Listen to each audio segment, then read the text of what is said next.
Buenas noches para todos. Bienvenidos al evento y muchas gracias por acompañarnos. Mi nombre es Jairo Pérez, yo soy internista infectólogo, trabajo en la Fundación Cardioinfantil y actualmente soy el presidente del capítulo central de la CIN. Para nosotros es muy importante poder retomar las reuniones de jueves de ASIN de la misma manera que se venían realizando en los últimos años. Muchos de ustedes nos han acompañado, muchos de ustedes nos han aportado para que estas reuniones tengan siempre una calidad académica muy alta. La pandemia nos golpeó duro, duramos un buen tiempo sin poderlas hacer presenciales.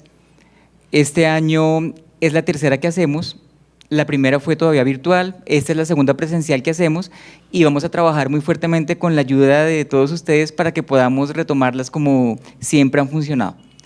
Hoy tenemos al doctor Jorge Cortés, ampliamente conocido por todos ustedes, profesor de nosotros, especialista en medicina interna y en infectología, quien trabaja actualmente en el Hospital Universitario Nacional, en la Clínica Reina Sofía, y que nos va a mostrar algunos tips muy útiles de cómo llevar este tema del PROA, de todo lo que está escrito y de todo lo que leemos a la vida real, de cómo en unas entidades que han trabajado fuertemente en el tema y que han resuelto una cantidad de situaciones van a compartir con nosotros algunos datos que nos van a servir para que en otras entidades podamos tomar lo que sea interesante y lo que pueda servir.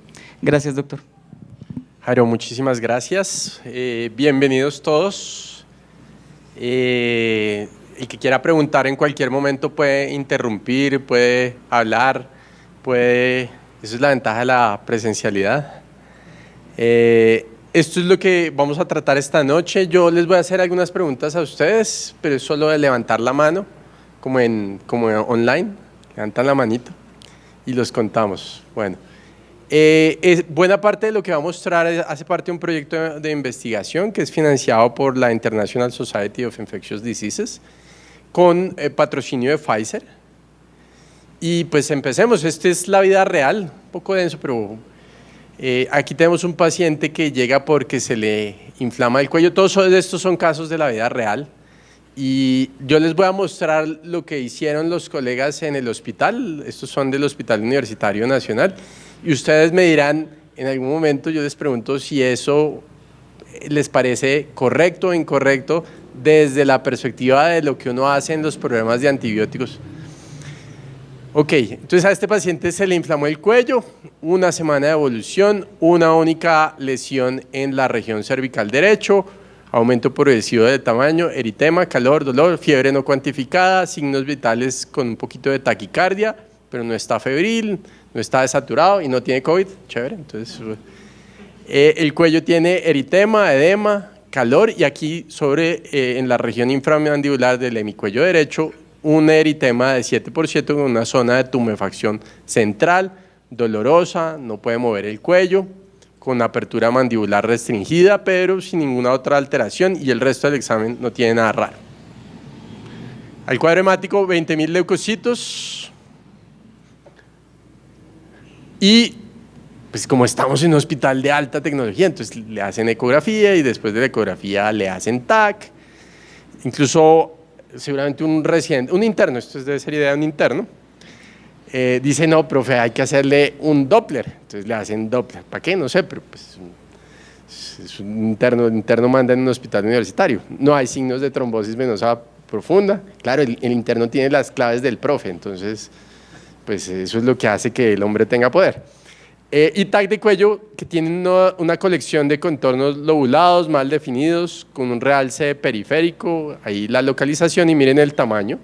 Tiene un poco menos de 1 centímetro de diámetro, tanto ancho como longitud, con 37 milímetros, y este es el volumen que el radiólogo calcula con esa lesión. O sea, aquí el problema no es el diagnóstico, es un absceso. De pronto el diagnóstico lo hizo el portero, como suele suceder en nuestros hospitales, allá el señor del absceso. Sí, muy bien. Pero la pregunta es, ¿qué hacemos con eso? Aquí está la guía de práctica clínica, esta la lideró la doctora Sandra Valderrama. El diagnóstico es un absceso con una celulitis en hemicuello derecho. Se hospitaliza, cirugía de cabeza y cuello, obvio, estamos en un hospital universitario, dieta, lactato, le pusieron piptazo. Digamos, aquí lo único importante es mencionar que el piptazo es el antibiótico preferido de los residentes en Colombia. Si alguien tiene residentes sabe que eso funciona así. Piptazo 4 o 5 cada 6 horas y obvio drenaje de absceso. Entonces levante la mano los que están de acuerdo con el piptazo, por favor. Levante la mano. ¿Nadie? ¿No tenemos residentes? Un residente de medicina interna se emociona y toda la cosa. Dice, piptazo, profe, piptazo. ¿No? Entonces, ¿tratamiento equivocado? Ok, la guía no recomienda este tratamiento para esos abscesos. Levanten las manos los que le darían un solo antibiótico, monoterapia. Levanten la manito. Levanten la mano, doctora, sin miedo. 1, 2, 3, como la mitad. O sea que la otra mitad, terapia combinada, ¿sí? Ok, la guía dice monoterapia, es lo recomendado en la guía. Ok. Entonces, esto es, como dice el letrero, como dice el título, esa es la vida real. Le ponen un tratamiento antibiótico que no está en la guía. A pesar de lo que crean los residentes, la guía, ninguna de las guías prácticamente dice entrada piperacillina tazobactam. Eso en realidad habla muy bien del mercadeo de Wyeth, la compañía que comercializó la piperacillina tazobactam hace 15 años y que fue comprada por Pfizer, que nos patrocina hoy. Pero no es el tratamiento apropiado. Ok. Y esos son los problemas de la vida real de un hospital. Le ponen un antibiótico que en principio no es el recomendado. Muy bien. Segundo caso de la vida real. Este es un señor masculino de 70 años, muy prominente de Nueva York, pero que vive en Bogotá, pensionado, tipo inteligente, gana en dólares y se viene a vivir acá.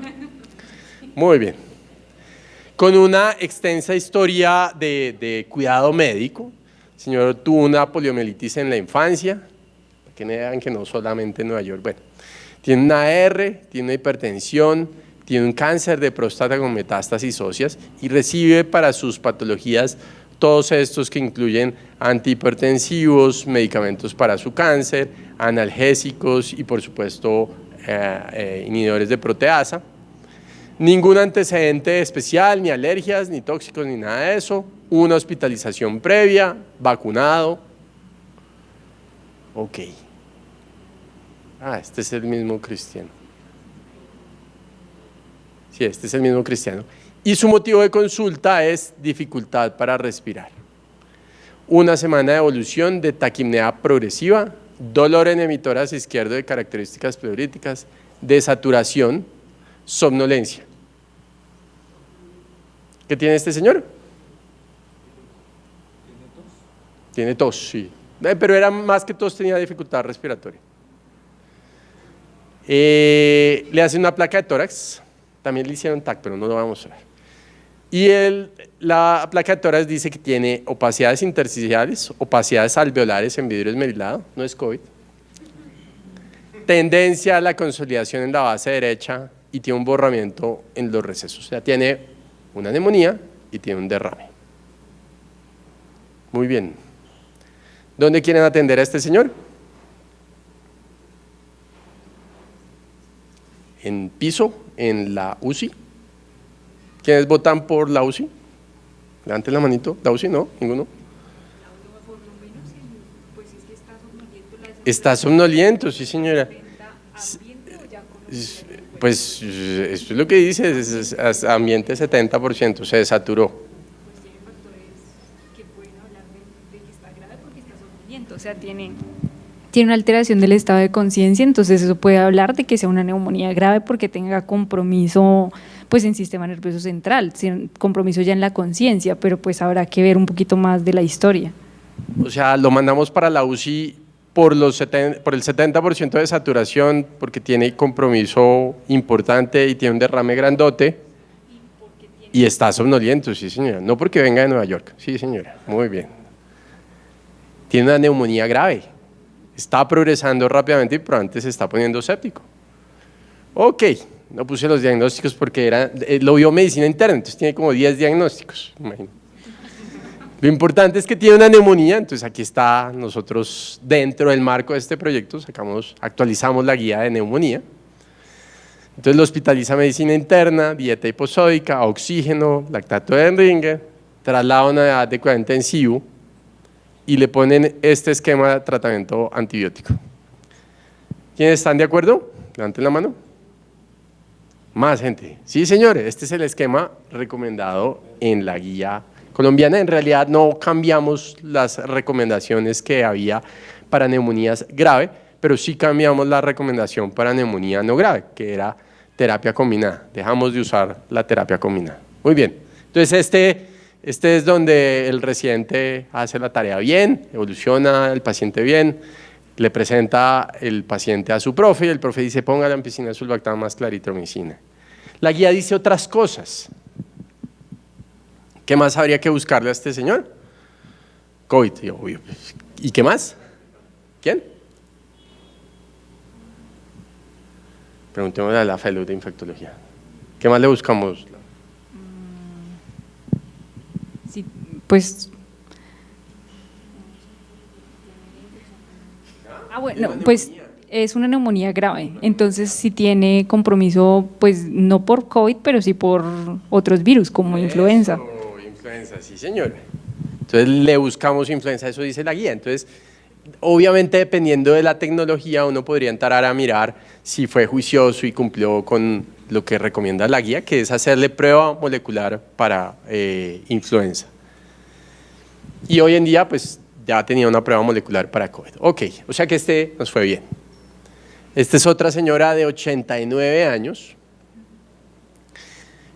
Con 89 años uno tiene muchos antecedentes, pero ella era hipotiroidismo, hipertensión gota y su tratamiento correspondiente. Un antecedente quirúrgico viejo, vacunada incluso para influenza. Y llega porque tiene dolor abdominal. 8 días de dolor en flanco, fosa ilíaca derecha, constante, importante, que ella asocia con sensación de fiebre, está hipertensa, taquicárdica, está ligeramente desaturada y febril. Entonces, los geriatras se preocupan, ¿no? Que es que los pacientes mayores no hacen fiebre. El abdomen es globoso, ruidos intestinales presentes en 4 cuadrantes, doloroso a la palpación, con sensación de masa y defensa, 13.000 leucos, algo de linfopenia, una PCR moderadamente elevada. Entonces hay algo de duda de qué es lo que tiene la señora, pero tiene un dolor abdominal y finalmente es llevada a tomografía. Y la tomografía dice, esta señora a sus 89 años tiene un plastrón appendicular con una colección retrocecal mal definida, o sea que probablemente tenía una apendicitis y ahora se emplastronó. O sea que el diagnóstico es infección intraabdominal, un plastrón apendicular y una colección retrocecal. Esta es la guía de infección intraabdominal colombiana, la lideró el doctor Oñate. Y le dan ampicilina sulbactam 3 gramos IV cada 6 horas, la pasan al procedimiento quirúrgico. Y efectivamente encuentran que el apéndice estaba perforado, estaba emplastronado, tiene un fecalito en cavidad abdominal, o sea que tiene una peritonitis, tiene una base apendicular de tejido fiable, un ciego con tejido de aspecto vital, no se evidencia hallazgo de absceso, procedimiento sin complicaciones. Eso fue el 4 de abril. Entonces esto es la vida real. En la vida real alguien, una semana después, ustedes ven aquí el 12 de abril, dice paciente con día 9 de cubrimiento antibiótico. Bien, ausencia de respuesta inflamatoria sistémica. Seguramente ese alguien era el interno de cirugía. Entonces el interno de cirugía dice, profe, ¿será que le quitamos el antibiótico? Ya come, tolera la vía oral, tiene sin signos de dolor abdominal, sin signos de tránsito intestinal. Y el profe le dice, listo, chino, para la casa, 89 años, ya es hora que vaya a su casa, y le damos sultamicilina 375 miligramos cada 8 o 12 horas por 3 días más. Entonces, primera pregunta, ¿tiempo de antibiótico poquito? ¿Está bien? ¿Le falta? ¿Quiénes creen que es mucho? Levanten la mano. Alguien les sopló a ustedes, ¿verdad? Claro que es mucho. Hay un estudio clínico aleatorizado publicado en el New England Journal hace unos 5 o 6 años que mostró que 4 días es lo que uno necesita en infección intraabdominal, si lo drenaron apropiadamente. Así que 9 de acá y 3 de acá, 12 días donde le sobran 8 días de tratamiento antibiótico. Como es un antibiótico que aunque es de amplio espectro, usualmente no es vigilado por los programas de prueba, pasa por ahí y nadie dice nada. El antibiótico se lo despachan, a la señora la mandan para la casa y de hecho le sobran de nuevo cerca de 8 días de tratamiento antibiótico. Muy bien, esa es la vida real. Esos son los casos de la vida real. ¿Puedo preguntar una cosa? Claro. Pertinente. ¿Qué opinión tiene usted de esa recomendación, de esa guía de ampicilina sulbactam para las infecciones intraabdominales? Nosotros modificamos, cuando hicimos la adopción de la guía, cambiamos algunas de las recomendaciones porque incluso la del tiempo, pues no estábamos de acuerdo como con todas las recomendaciones, entonces ajustamos algunas de las recomendaciones y lo que tenemos digamos, esa es la guía de base grande, pero tenemos cambios en las recomendaciones porque efectivamente no estamos de acuerdo con todos, nos pusimos de acuerdo, digamos, como cuáles eran. Uno podría decir que para la mayoría de entidades, ampicilina sulbactam para los gérmenes más frecuentes intraabdominales, definitivamente la resistencia es demasiado alta, ¿no? A mí me llama mucho la atención que en esa guía aparezca esa recomendación. Por otro lado, Gerardo Muñetón, que creo que usted lo conoce, Gerardo Muñetón es egresado nuestro hace un par de años en infectología y su trabajo de grado con el profesor Saavedra fue evaluar los patrones de uso de antibióticos en infección intraabdominal y ver si existía una diferencia. Y lo que Gerardo encontró es que en realidad no había diferencia en cómo le iba si el paciente recibía ampicilina sulbactam o una cefalosporina o incluso aminoglicósidos que se usan en algunos hospitales en pacientes de algún bajo riesgo, incluso ajustado por comorbilidad, edad, digamos esos otros factores para que le vaya bien, no encontró. Entonces, digamos que sí existe una incertidumbre porque uno esperaría por el perfil microbiológico que ampicilina sulbactam no fuera necesariamente el apropiado. Y hay unos estudios de los 90 que sugieren que si uno se descacha en términos del antibiótico, probablemente eso aumenta 10 o 15% la probabilidad de falla terapéutica. Sin embargo, como digo, Gerardo, al menos en Bogotá, en los hospitales que estudió, no encontró ninguna diferencia. Entonces, sigue siendo un poquito controversial cuál es el beneficio. En esa paciente, nosotros nunca vimos el paciente. ¿Podría ser algo similar a lo que se mencionó inicialmente? Y es la duración del antibiótico, porque resulta que muchos de esos pacientes, de acuerdo al tipo de apendicitis que tengan, solo requieren la dosis prequirúrgica. Muchos ni siquiera requieren más, entonces es probable que varios pacientes, solo porque los operaron a tiempo, pues se hubieran mejorado independiente del antibiótico. De acuerdo. Y también vale la pena recordar, por ejemplo, que los estudios para validar el uso de antibióticos en infección intraabdominal complicada es que tengan una infección intraabdominal complicada, que en muchos de los pacientes de esos estudios son apéndices perforadas, que en realidad, como usted dice, se mejoran con cirugía prácticamente, no más. Entonces también hay una limitación en términos de la evidencia clínica que soporta el uso de antibióticos, especialmente antibióticos de amplio espectro. Si ustedes miran, ceftazimima, muchos antibióticos y muchos antibióticos nuevos tienen indicaciones para infección intraabdominal comparados con otros antibióticos de amplio espectro, pero cuando uno mira los estudios detalladamente, 50% de los pacientes tienen una apendicitis. Y eso es con lo que valían. Entonces le vamos a dar un carbapenémico, o le vamos a dar ceftazimima bevactam, o le vamos a dar meropenem bavarbactam a una apendicitis. Entonces, digamos que esa es muy buena pregunta. Yo personalmente no tengo la respuesta, pero pues de nuevo ahí están las guías y tratan de modular eso. Ok. Entonces vamos a tratar de responder esta pregunta, de mirar el uso de antibióticos y qué guías tenemos. Y digamos, lo que nosotros hemos hecho, les voy a contar la experiencia que tenemos en este proyecto de cómo educar en guías de práctica clínica y qué herramientas estamos usando para esas guías de práctica clínica. Y finalmente eso, ¿para qué sirve y cómo se evalúa? Entonces, ¿por qué tener programas de uso de antimicrobianos? Hay varias razones que se sustentan usualmente en estas tres cosas. Porque a los pacientes les va mejor, entonces tienen menor mortalidad, menor morbilidad, o sea, duran menos en el hospital, les va mejor. Porque sale más barato hacer control de antimicrobianos y porque, digamos que el mensaje a futuro es preservemos las opciones terapéuticas que tenemos para que en el futuro sigamos teniendo alternativas de antibióticos.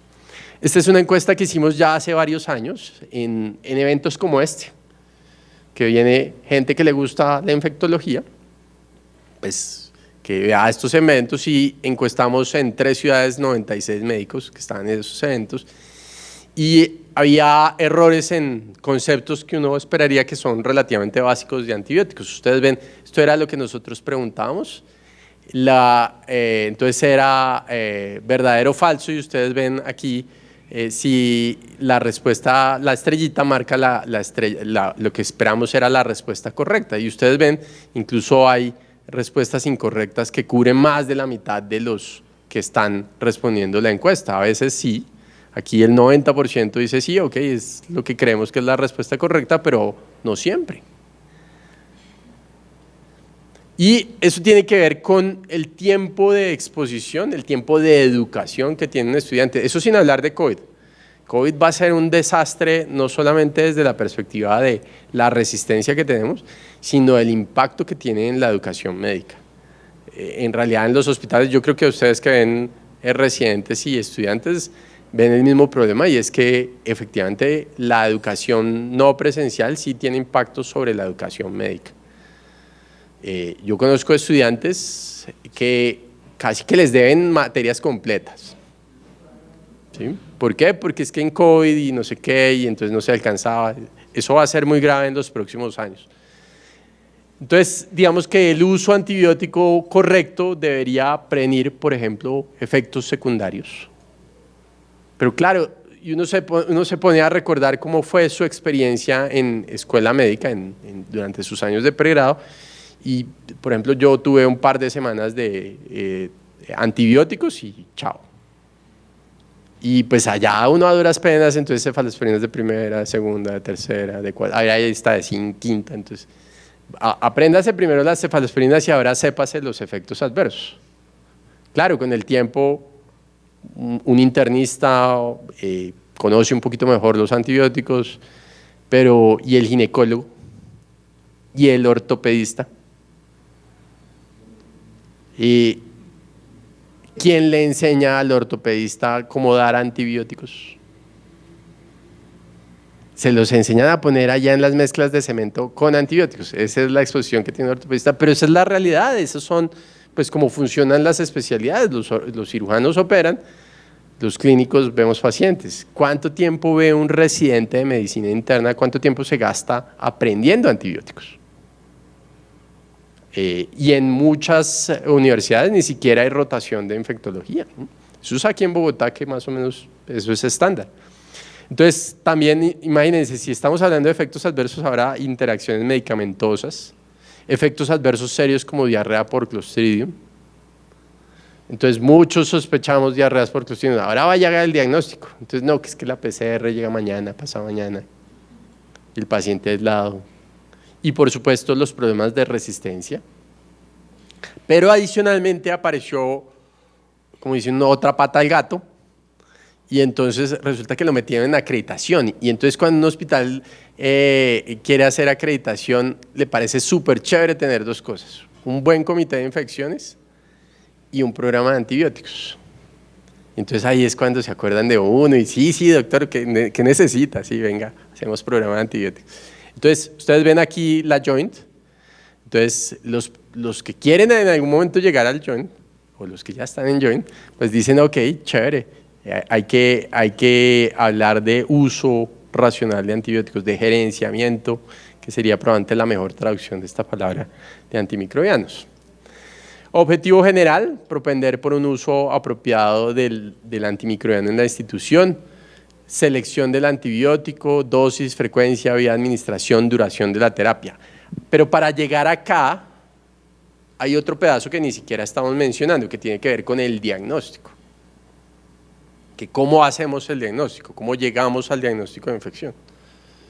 Así como que yo me quejo de que los residentes, por un residente desayunaría con piperacina tazobactam, o sea, chévere la de piperacina tazobactam. Y de postre comería sepsis de origen desconocido. ¿Sí? O sea, ¿qué tiene mi paciente? No, profe, el paciente tiene sepsis de origen desconocido. Ah, sí, ¿y de dónde? No, es desconocido. ¿Pero eso qué es? ¿Eso cómo se come? ¿Usted qué antibiótico le va a poner a una sepsis de origen desconocido? Fácil, piperacina tazobactam.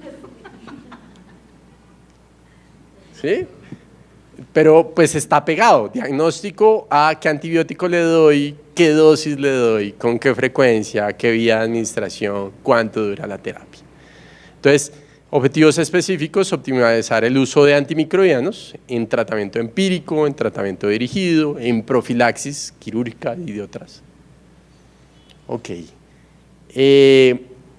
Obviamente eso tiene que ver con recomendaciones, como les decía, para el diagnóstico, y en esas recomendaciones hay una gran cantidad donde está creciendo lo que tiene que ver con el uso apropiado de pruebas diagnósticas. Entonces también hoy en día ha aparecido el stewardship de pruebas diagnósticas, el gerenciamiento, el uso racional de las pruebas diagnósticas apropiadas, que como decía lo que buscan es ayudar a tomar esas decisiones del uso correcto del antimicrobiano.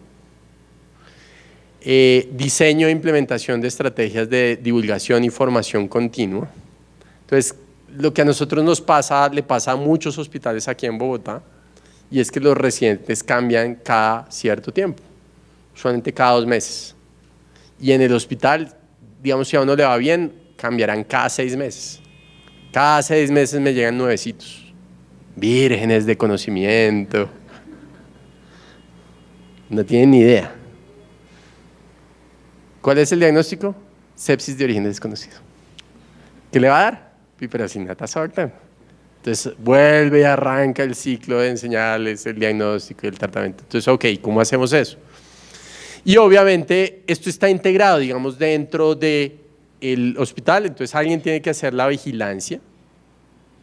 Hoy en día ya se sabe que esto es multidisciplinario, entonces una parte lo hace enfermería, otra parte la hace farmacia, y cada vez farmacia se integra más a la cosa. Otra parte ya la hacen los sistemas informáticos. Ahí ha trabajado, por ejemplo, muchos pediatras han empezado a trabajar como en esas alertas. Y esto que se ha vuelto como el pan de cada día, que tiene este nombre sofisticado de auditoría prospectiva con retroalimentación. ¿Qué hace un infectólogo todos los días hoy en día? Auditoría prospectiva con retroalimentación. ¿Qué quiere decir eso? Yo voy por el hospital viendo pacientes, mirando a ver si el diagnóstico es correcto, si le pusieron el tratamiento correcto, y esa es la parte de auditoría. Y luego voy donde el colega y digo, oiga, profe, o colega, es que ese pacientico lleva una infección intraabdominal y lleva 7 días con antibiótico. O sea que yo creo que le sobran algunos días de antibiótico. ¿Será que se lo quitamos? Y otra parte, digamos, esto está asociado finalmente eso es parte de la tarea de uno, ¿no? El antibiótico tiene un efecto ansiolítico. Sí, claro, eso sí. ¿Qué tiene su paciente? Sepsis de origen desconocido. No sé qué tiene el paciente y eso me genera temor. Y como tengo temor, no tomo un ansiolítico, formulo un antibiótico. Entonces uno tiene que asumir de alguna manera ese papel ansiolítico para que pues, el antimicrobiano se use cuando realmente se necesita. Y obviamente hacer medición, análisis de indicadores y de todo eso. Ok. ¿Cómo le vendo el PROA hoy en día? Una parte es acreditación y cada vez es más fácil. Pero la otra cosa con la que uno empieza a vender los programas de antimicrobianos es con costos. Estos son costos de KPC, se quedó por fuera la unidad, estos son millones de pesos. Y los casos son aislamientos productores de carbapenemasas, Klebsiella o Pseudomonas, y los controles son Klebsiella o Pseudomonas que no eran productores de carbapenemasas, y estos son costos medios en millones de pesos, y esto es estancia, 33 días versus 27 días, y esto es costo en millones de pesos. Entonces, cuando uno le empieza a mostrar al gerente que es que esto cuesta 20 millones de pesos más, entonces el gerente empieza a parar bolas. Bueno, pero si yo vendo antibióticos, ¿cuál es el estrés? O sea, gano con los antibióticos. Entonces uno dice, bueno, pero ¿no hay otras cosas que usted vende mejor? Radiología, onco, las quimioterapias. Probablemente eso es mucho más productivo. ¿Por qué no nos ahorramos estos 20 millones de pesos tratando de evitar la resistencia y los invierte en otras cosas que al hospital le producen más? Estos son datos de Carlos Saavedra con la doctora Ordóñez, con Karen Ordóñez, donde miraron en pacientes con infecciones asociadas a la atención en salud, costos en dólares, $6.000 para los infectados, 1.200 para los no infectados, mortalidad, días de estancia, todo se aumenta, todo se aumenta. Costo de los antibióticos, $4.000 para los no infectados, $4, perdón, $132 mediana para los infectados. Miren los costos en Staphylococcus aureus. Estancia hospitalaria, 21 días para el meticilino sensible, 30 días para el meticilino resistente. Costos en Staphylococcus aureus. ¿Qué aumenta los costos? Entonces, aumenta los costos andar cambiando antibióticos, aumenta los costos la meticilino resistencia, aumenta los costos dar el tratamiento antimicrobiano inapropiado. Aquí es donde en principio deberían entrar las guías y la pregunta que hacía Jairo, de bueno, ok, ¿qué le damos? Y esto es de estudios grandes de infectólogos mostrando que cuando uno mira la mortalidad en los que son evaluados por infectología disminuye en esta serie estadísticamente significativo. Esta es una de las experiencias pues más antiguas aquí en Colombia. Esto fue publicado hace más de 15 años, o cerca de 15 años, con la experiencia de Juan Carlos Cataño en Medellín, en una clínica, donde estos eran los costos en un periodo de tiempo, 1.900 millones de pesos, y empezó a trabajar él y ahorró 550 millones. No sé cuánto les pagarían a él de esos 500 que ahorró, pero ahorró. Y cuando uno ahorra y va y le dice al gerente, oiga, es que ahorramos 500 millones de pesos es que nos gastamos en antibióticos. Entonces le paran bolas. Cuando Juan Carlos miraba los antibióticos de amplio espectro, cefepime, piptazo, meropen, etcétera, etcétera, etcétera, eso eran 700 millones de pesos. Y ustedes ven, la mayor parte del ahorro, 60% del ahorro, estaba determinado, más del 60%, esto es 60% en comparación al costo total, estaba determinado justamente por esos antibióticos de amplio espectro. Este es uno más reciente, también de Medellín, con William Ospina, que es egresado nuestro de Medicina Interna. Y lo que ellos miraron es, ok, ¿qué hace el químico farmacéutico en esos programas de uso racional de antibióticos? Y lo que muestra es que cuando intervienen, efectivamente mejoran los días, disminuyen los días de tratamiento antibiótico, aumentan la proporción de pacientes que se curan, disminuyen los que se mueren, pero de nuevo disminuyen costos, una reducción del 30% de los costos. Ok, esto es un estudio que hizo la doctora Laura Nocua, que me quedó con los colores incorrectos acá. Esto es un hospital público de segundo nivel, esto es un hospital privado, nuestro hospital universitario, que es de tercer nivel, mostrando uso de antibióticos. Entonces aquí 58 pacientes y aquí 75 pacientes tenían tratamiento antibiótico. Aquí era el 40% y miren, curiosamente en un hospital de tercer nivel, 42%. Eso es lo usual. Si existe un programa de gerenciamiento de antibióticos, probablemente entre el 30 al 50% de los pacientes van a recibir un antibiótico. Si no existe ese programa, eso puede subir al 60% o 70%. Ok. Obvio, aquí había muchos más pacientes admitidos en el hospital de alto nivel en cuidado intensivo, y el uso de beta-lactámicos sigue siendo los beta-lactámicos de lejos el antibiótico más usado. En este hospital, un hospital de segundo nivel, no usábamos carbapenémicos. Increíble, ¿no? O sea, estas son las cosas que uno le muestra a los residentes para que vean que hay vida sin carbapenémicos.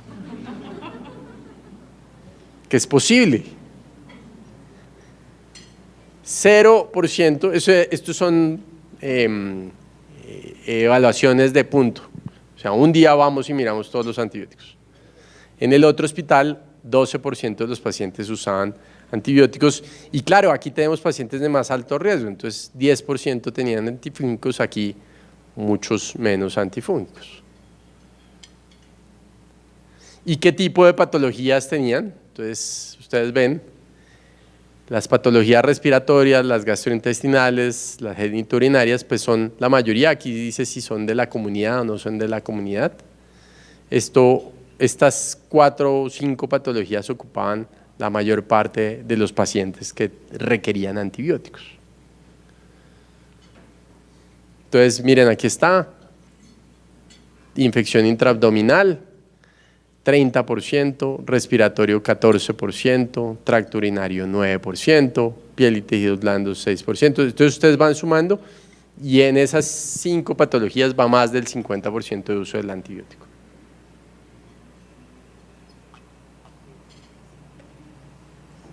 Ese día que hicimos la encuesta no había residentes. Entonces miren, sepsis de origen desconocido, solo 2.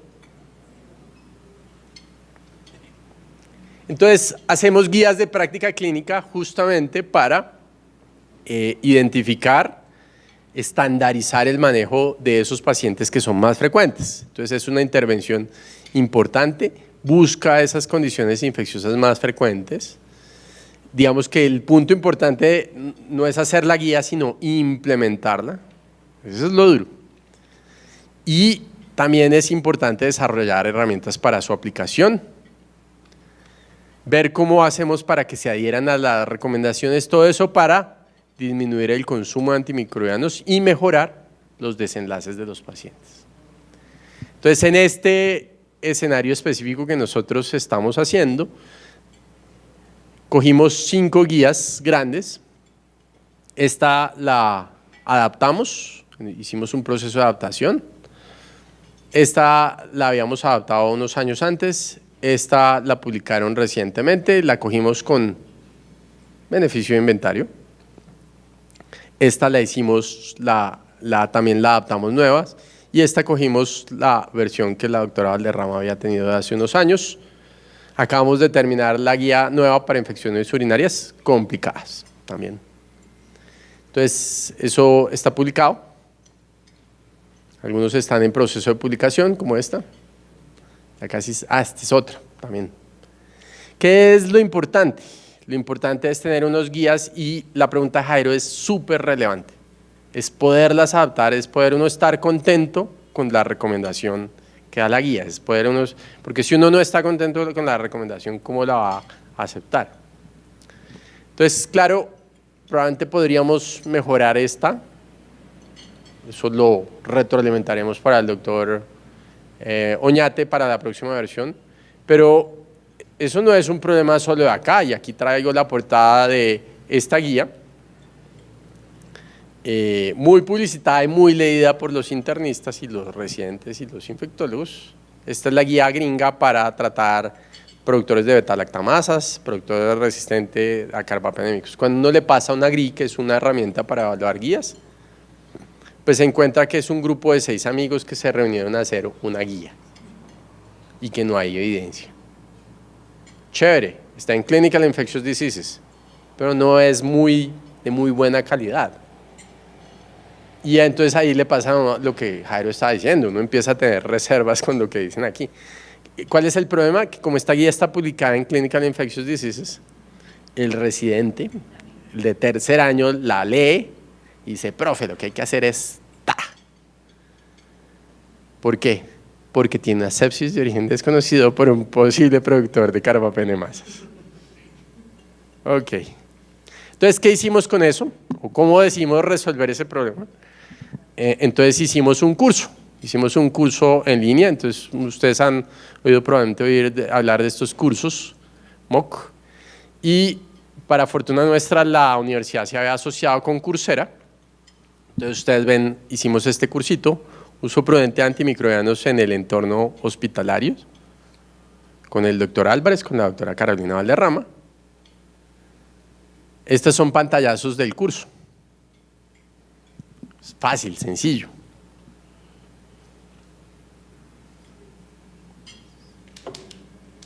Está hecho para que a un ritmo normal, hasta un interno pueda hacerlo en 5 semanas.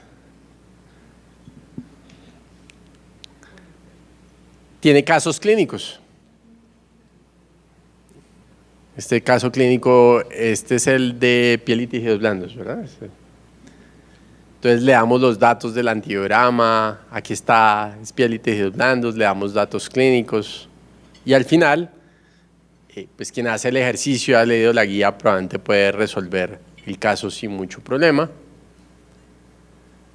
Y hacemos ejercicios en cada módulo para que, pues digamos, tengan como todos los elementos para poder aprender y evaluar su aprendizaje, y al final Coursera les da un diploma. En este momento llevamos 1.500 enrolados, ya llevamos un poquito más de 6 meses, ¿verdad? 1.000 arrancaron el curso, 500 lo han completado, o sea, hay 1.000 que todavía están por ahí pendientes, la mayoría son de Colombia, pero chévere, lo están viendo en otros países. Hasta en España. Y aquí está la de los participantes, como ustedes ven, gente joven que está cogiendo el curso. ¿Por qué? Porque obligamos a los estudiantes a tomar el curso. Y lo acompañamos con una aplicación. Este es el sitio de Google Store y de Google Play, y este es la App Store de Mac, de Apple. Entonces podemos tener la aplicación que dice lo mismo que dice el curso, solo que en forma práctica. Entonces esta es la aplicación. La pueden bajar, es gratuita y tiene las 5 guías de las que yo les estaba hablando. ¿Para qué sirve la aplicación? Para que podemos cronometrar incluso. En menos de 1 minuto, el interno se hace el diagnóstico, llega al tratamiento. ¿Qué es lo que tiene su paciente, doctor? Mi paciente tiene una neumonía grave. Ok, primero en la lista neumonía. Voy a mirar, ¿con qué lo va a tratar? Tratamiento. Manejo ambulatorio hospitalario, clic. Manejo ambulatorio hospitalario. Me dice que haga el cálculo del CURP 65. Entonces el paciente está confuso, sí, no voy a decir por quién va a votar, pero está confuso. Tiene un bien, tiene frecuencia respiratoria de 22, tiene presión arterial bien, y me dice que lo calcula, entonces tiene un punto, y le dice que un punto es bajo, de bajo riesgo. Me devuelvo, ¿cuántos segundos llevamos? Como 20. Manejo ambulatorio, hospitalario, tratamiento antimicrobiano. Entonces tiene una NAC grave, con un curve alto, sin factores de riesgo para Staphylococcus aureus, y dice, de tratamiento combinado con ampicilina, sulbactam y claritromicina. Y ahí está. Es gratis, lo pueden bajar, como dice acá, para todos. Y es ahora lo que estamos tratando de implementar el uso. Ustedes ven aquí las portadas de eso. Entonces, la guía de neumonía, infección urinaria, infección intraabdominal, tejidos blandos, profilaxis quirúrgica. Ahora, Carlos Saavedra llama a eso el aprendizaje diferido. ¿Por qué? Porque si yo en revista hago esto, es posible que en realidad no aprenda a usar el antimicrobiano. La aplicación me da la respuesta. Entonces ustedes miren el ejercicio que estamos haciendo, neumonía adquirida en la comunidad, aquí está la cosa diagnóstica o profilaxis, el médico puede consultar rápidamente, pero eso hay que integrar. Entonces aquí es donde estamos trabajando en cómo integrar. Esto es lo que llevamos, usuarios de Android, la gente joven parece preferir más los Android, o sea que poco profesor, mucho interno y residente. ¿Y todo eso para qué? Entonces, para crear unos indicadores, ya sabe qué pedir de Navidad, ¿no? Un iPhone. Para medir estos indicadores, esto es, por ejemplo, profilaxis quirúrgica, un escenario donde nos va bastante bien. Entonces, ustedes ven aquí abril, mayo, junio, julio. Esto era el año pasado, esto fue antes de la intervención. Y mirando la adherencia al antibiótico. Entonces hicimos el curso, tenemos la aplicación y contratamos personas para mirar. Si los sistemas evolucionan un poquito, probablemente podríamos facilitar esa tarea, pero por ahora lo estamos haciendo con personal, que es para mirar los pacientes, ciertos grupos de patologías quirúrgicas que estamos metiendo aquí en profilaxis. Ustedes ven aquí los que estamos vigilando, en total en esos 4 meses miramos 280 procedimientos quirúrgicos, como 70 en promedio por mes, y ustedes ven aquí la adherencia, esto fue antes de la intervención, y ustedes ven ya con el curso, digamos que parece mejorar un poquito la adherencia al antibiótico, pero sobre todo la adherencia al momento. Nos falta mejorar es en esto, en retirar los antibióticos profilácticos en algún momento. Y así creamos una serie de indicadores. Este es uno de los más interesantes. Ajuste de terapia dirigido por reporte de cultivo. O sea, todos los días la lora de, si piensa que su paciente tiene una bacteriemia, tome hemocultivos. Si piensa que tiene una infección urinaria, tome un neurocultivo. Si tiene una infección intraabdominal, tome el líquido del peritoneo.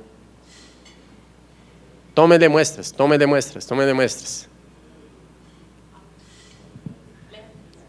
Ahora utilice esa información 3, 4 días después para hacer algo con esa información, para ajustar el tratamiento antimicrobiano. Ustedes ven entre 30 y 50 pacientes en ese periodo de tiempo. Esto fue durante COVID, eso probablemente afecta un poquito esto, pero ustedes ven en promedio el 75% hacía el ajuste, y de este 75% que en promedio hacía el ajuste, el 80% era por el tratante, el otro 20% era nosotros. O sea, infectología hoy en día les damos a los tratantes 36 horas. 36 horas. Si a las 36 horas el tratante no ha ajustado el antibiótico, nosotros entramos. Y esto es con la aplicación y con el curso. Entonces ustedes ven que en general estamos haciendo cada vez más ajustes.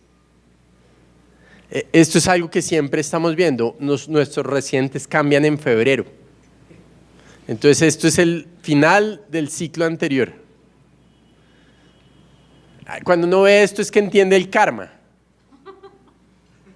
Sí, el ciclo de la vida, exactamente. Todo el esfuerzo para llegar a ¿qué?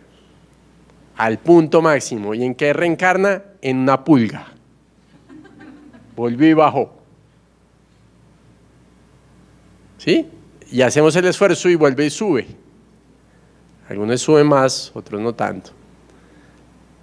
Ok. Eso es lo que estamos haciendo hoy en día. Si alguien está interesado en implementar el curso en su hospital, podemos hablar. Tenemos cómo darles cursos. Coursera, el curso lo cobra $50, el diploma. El curso lo puede hacer cualquiera, pero el diploma lo cobra $50. Pero podemos hablar para que no les cueste nada. Si hacemos un convenio con la universidad y no les cuesta nada. Entonces, mensajes para la casa. Los PROA son importantes para los hospitales por costos, por lo que significa para los pacientes, por indicadores de calidad. Hemos logrado desarrollar guías, un curso acompañante y una aplicación para la utilización masiva de esas guías, donde pues es importante todo lo que se utiliza en el PROA, organización, una estrategia, utilizar esas guías, implementarlo a la educación. Y quizás lo más importante es sostener ese esfuerzo en el tiempo, que significa vender el PROA usualmente a través de la acreditación para que ese trabajo en equipo resulte en eso que los PROAs quieren. Y como ustedes ven, eso no es trabajo de uno, es trabajo de equipo, de la doctora Vázquez, que es nuestra bacterióloga de cabecera, los QF del hospital. Entonces, cuando el hospital decidió acreditarse, me dio 2 QFs más, chévere. De la jefe Mónica, que hace control de infecciones, de la doctora Vergara y del doctor Saavedra, que nos apoyan con el control de antibióticos, de los estudiantes, de los fellows, de los residentes, de la doctora Valderrama, de la doctora Nocoa, que están ahí todos los días para que eso funcione. A ustedes muchas gracias.